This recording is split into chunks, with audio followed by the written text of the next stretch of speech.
Okay, so for others na mga pagkain po, pwede na natin sila dito, sir, no?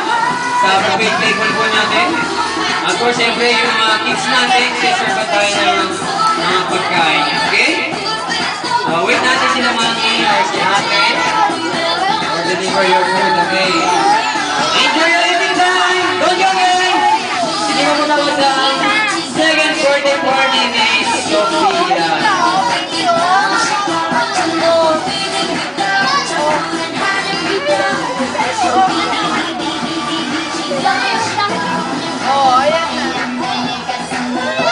Si Luis.